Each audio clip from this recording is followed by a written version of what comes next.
नमस्कार, मैं हूं अनुज मिश्रा और आप देख रहे हैं पूर्वांचल बुलेटिन। पूर्वांचल बुलेटिन में आपका स्वागत है। हम रोज नई खबरें दिखाते हैं आपको और ये खबरें एक मार्मिक खबरें हैं जो आप तक हम पहुंचाते हैं।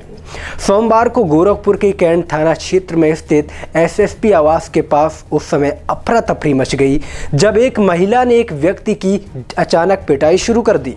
कोई मामला समझ पाता इससे पहले महिला अपने उस व्यक्ति को कॉलर पकड़कर खींचते हुए एसएसपी आवास के अंदर ले गई और जमकर धुनाई कर दी।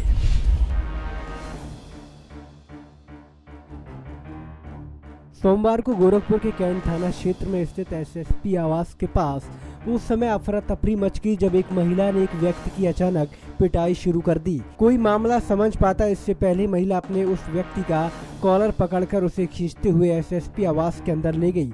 लोगों ने जब इसके बारे में पता किया तो जानकारी मिली कि ये दोनों पति पत्नी हैं और महिला का पति डॉक्टर है जिसका नाम सुधीर है और वह बेलीपार क्षेत्र का रहने वाला है।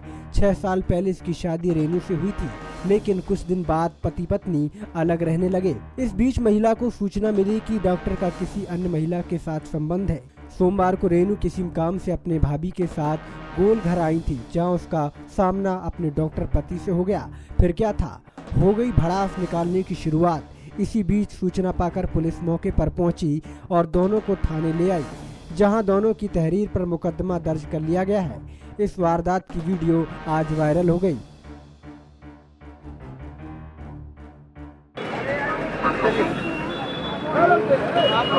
चलिए थाने पे चलिए।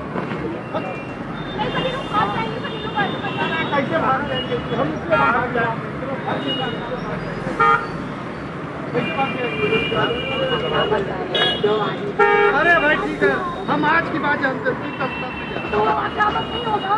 थाने पे बताइए ना।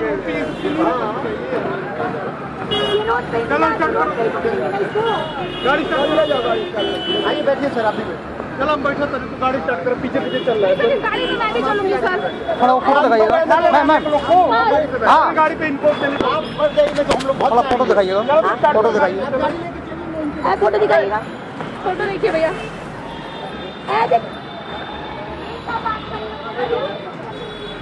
ये आपके हस्बैंड है? हाँ, यही तो है। हाँ जी, बोलिए क्या हुआ था? सर ये 3 साल से हमसे शादी की है। 7 साल हो गए शादी को, और शादी के 3 साल बाद से ये हमको लाके मेरे मायके पटक गए और पता चला है, सुनने में आया है कि दूसरी शादी कर ली है और मुझे मायके ससुराल नहीं ले जा रहे हैं। जब भी फोन करती हूँ नंबर बदल दिए। मेरा सामने आया, देखिए मिले हैं तो मेरा हाथ क्या कर, खून से क्या हाथ कर डाले सर। ये गाड़ी मेरे बाप की दी हुई है सर। ठीक है, बैठिए बैठिए।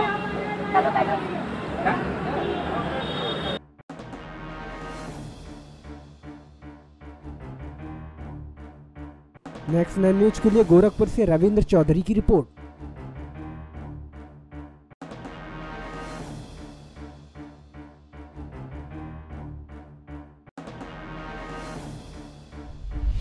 अब खबर है मऊ जिले से। मऊ जिले में जहर खुरानी करने वाला एक गिरोह सक्रिय है। लगातार बाहर से कमाकर घर लौट रहे लोगों को यह गिरोह अपना शिकार बनाता है और लूटपाट भी करता है। इसी क्रम में कोलकाता में एक काम कर रहे व्यक्ति पूर्वांचल एक्सप्रेस से मऊ रेलवे स्टेशन पर पहुंचा।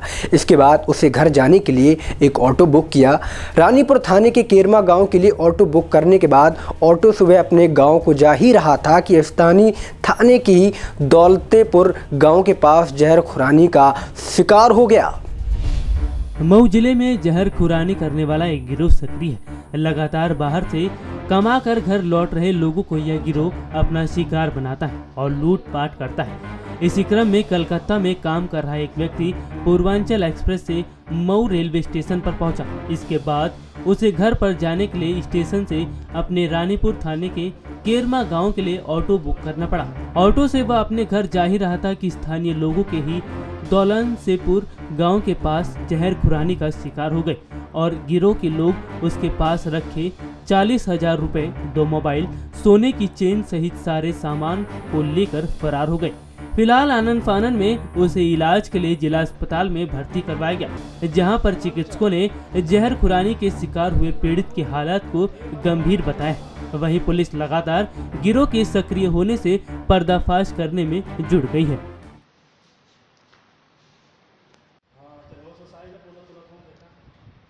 मरीज आया है, बेहोशी की हालत में उसको लाया गया है कानपुर ब्लॉक से। मरीज की हालत पहले से स्थिर है, प्राथमिक उपचार देकर उसको भर्ती किया है। फिलहाल कुछ पता चला है क्या हुआ है? अभी कुछ भी क्लियर नहीं है। मरीज जब तक पूरी तरीके से होश में नहीं आ जाता है तब तक नहीं पता चलेगा। पूर्वांचल एक्सप्रेस से आ रहे थे, घर जाते हुए जादू के भाई से अपने बात किए, उसके बाद कहाँ जा रहे थे ये? केरमा जा रहे थे। कितना क्या इनके पास से था, क्या गायब हुआ? इनके पास करीब 35,000 रुपये थे कैश, एक अंगूठी थी, 2 स्क्रीन टच मोबाइल थी और कपड़ा था, साड़ी। डॉक्टर ने क्या बताया अभी? तो डॉक्टर बोले कि नेक्स्ट 9 न्यूज़ के लिए मऊ से सुशील सिंह की रिपोर्ट। खबर है मोदी सरकार के 3 साल होने पर क्या हुआ मऊ जिले में, आपको बताते हैं। मोदी सरकार के 3 साल पूर्ण होने पर मऊ जिले में एक सम्मेलन का आयोजन किया गया। सबका साथ सबका विकास सम्मेलन में मानवता को तार तार कर देने वाली तस्वीर सामने आई। कैमरे में कैद हो गई हमारी टीम के एक रिपोर्टर ने इन तस्वीरों को कैमरे में कैद कर लिया। एक तरफ जहां मंच पर उपस्थित भाजपाई विधायक और सांसद सरकार के 3 साल पूरे होने के गुणगान कर रहे थे, तो वहीं मंच के नीचे नाबालिग बच्चे मजदूरी कर रहे थे। आइए दिखाते हैं उन तस्वीरों को और वीडियो को।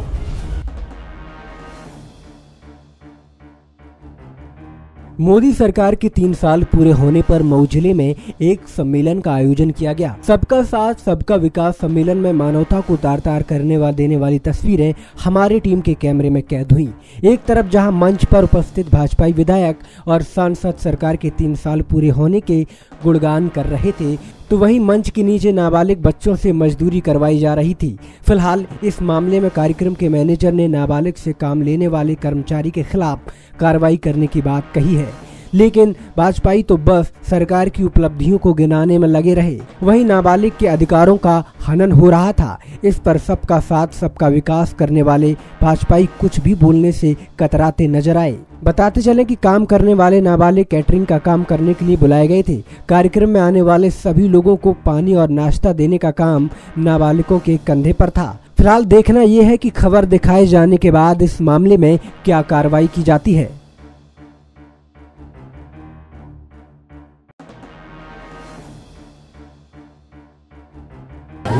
मालदा से आए।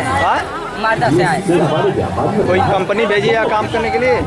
काम करने के लिए आए। बेटा किस क्लास में कब पढ़ते हो? 7 में। कितना उम्र है आपकी? 15 साल। इस उम्र में आप काम करवा रहे? कौन बुलाया आपको काम करने के लिए? कल चले आते हैं। काम करने कहाँ से आए? कौन बुलाया आपको काम करने के लिए? किस क्लास में पढ़ते हैं? किस क्लास में पढ़ते हैं? 9 में। कितना उम्र है आपकी? हमारा 14। अब काम कर रहे इस उम्र में? नाबालिग बच्चे कार्यक्रम में इसमें काम नहीं कर रहे हैं। आप देखिए जो नाश्ता परोसा जा रहा है वो बच्चे कर रहे हैं। नहीं, हम देख लेते हैं। ऐसी कोई बात नहीं है, लेकिन ऐसा होना नहीं चाहिए क्योंकि नाबालिग बच्चों को नहीं लगाया गया है, ये श्योर है। मैं देख लेता हूँ, अगर कहीं ऐसे मिसमैच है तो मैं इंश्योर करूँगा। कैटर से मैं बात करता हूँ कि कैसे हो गया। अगर हुआ है तो वैसे मैंने जो डायरेक्शन दिया था कि सब प्रॉपरली अरेंजमेंट हो। इतना बड़ा कंपनी है, इतना बड़ा कॉर्पोरेशन है, तो ऐसी इश्यूज नहीं उठने चाहिए।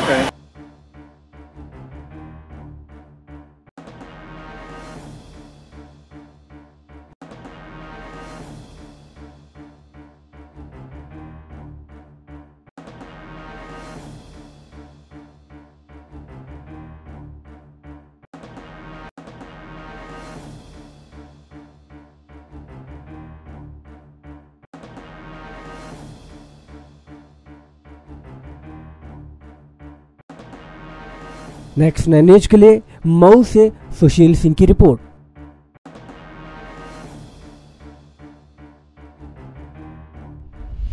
अब खबर है बस्ती जिले के छावनी थाना क्षेत्र के घाघरा नदी में डूबने से 2 बच्चों की मौत हो गई।